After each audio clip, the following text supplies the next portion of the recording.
So you have some experience playing guys who survived the apocalypse. Tallahassee in Zombieland, now the Colonel here in war. How would those two guys have gotten along in a post-apocalyptic scenario? I think they would have had begrudging respect for each other.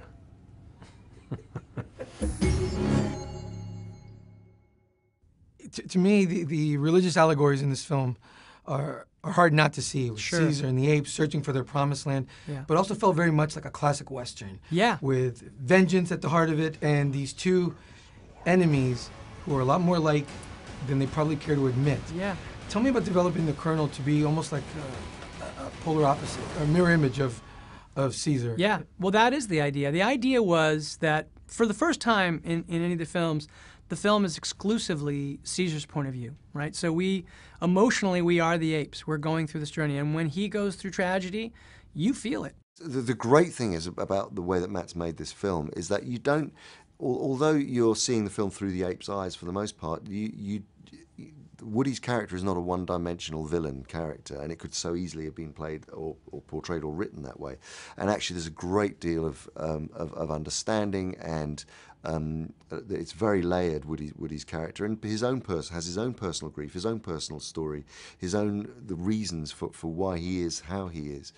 And what's so brilliant about that is that you kind of go, if you took either of these characters out of a situation where they're pitted against each other, they would probably connect.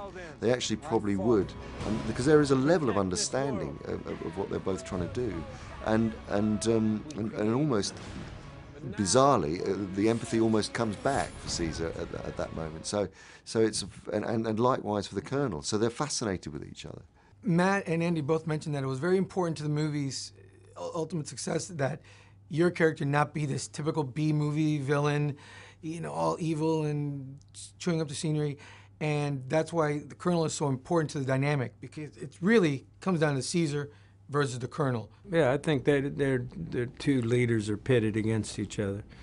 But I agree also, Matt and I had a lot of discussions about how to humanize the Colonel, because I think it's not quite as good as if he's just a completely evil character.